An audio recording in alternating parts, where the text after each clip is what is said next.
What was the San Francisco earthquake? Chapter 10, To the Edge of Defeat, starts on page 73. April 20th.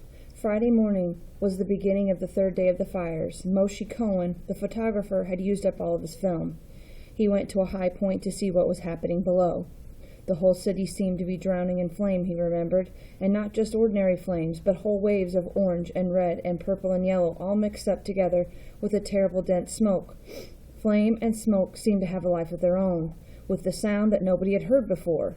It wasn't normal fire sounds for sure. No, this was a chattering, like a billion monkeys. What Cohen saw and heard was a firestorm. In huge fires like this one, the heat causes air to rise and make the fire even hotter until everything inside it explodes. At Telegraph Hill, most people had not abandoned their homes. Many were immigrants, people who had recently come to America. They lived in small wooden houses, which they defended against the flames. An eyewitness wrote about their victory. It was the boys of the hill that saved the hill. Tim O'Brien, who works in the warehouse at the foot of the hill, and his brother Joe, who works in a lumber yard. It was the old Irish women who had hoarded a few buckets of water through the long days of fear and rumor. It was the poor peasant Italian with a barrel of cheap wine in his cellar who now sweatily rolled it out and fought the fire till he dropped. It was Sadie, who works in the box factory, and Annie, who was a coat finisher, and Rose, who was a chocolate dipper in a candy shop.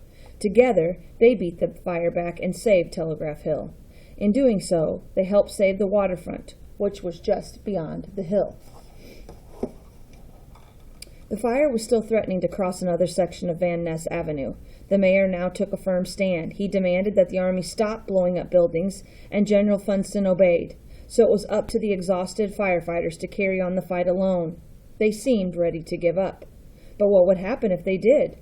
The mayor had appointed a new fire chief to take Sullivan's place. His name was John Dartery.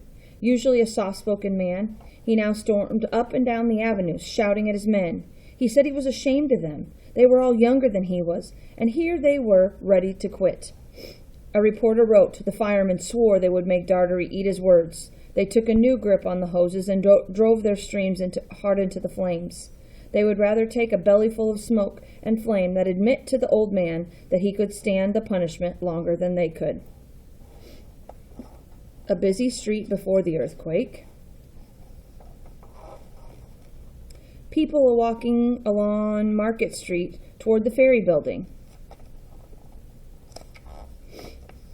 Smoke from the fires billowing over the city. The intersection of Post Street and Grant Avenue. People trying to leave San Francisco. The Mission District burning. Watching the fires from Sacramento Avenue. The Mark Hopkins Mansion on Nob Hill. Soldiers patrolling the devastation. A refugee camp in Jefferson Square. The Golden Gate Park camp.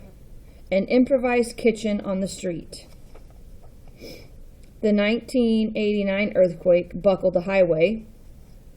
Men stand where a street has been cut in half.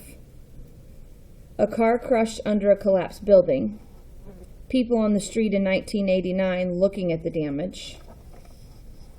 San Francisco as seen from the bay today. A view of downtown San Francisco. A street in modern-day Chinatown. The ferry building today. They put out the fire with heroic efforts. The area west of Van Ness was saved for good. St. Mary's Cathedral, one of the city's largest churches, was on Van Ness. Father Charles Rahm was a young priest working there. Silently, he had promised to give his own life to save the cathedral. And on Friday morning, just before noon, a tongue of flame could be seen at the top of the church steeple. The fire hoses could not reach it. Father Rahm realized what he had to do. He began to climb the steeple with a bag around his neck. A crowd gathered below. People began to shout at him to come down, but he wouldn't. Desperately clinging to the side of the steeple, he made his way upward. At last, he reached the fire and beat it out with the bag. A reporter wrote, "For a moment, the crowd did nothing. Then somebody shouted that we had just witnessed a miracle."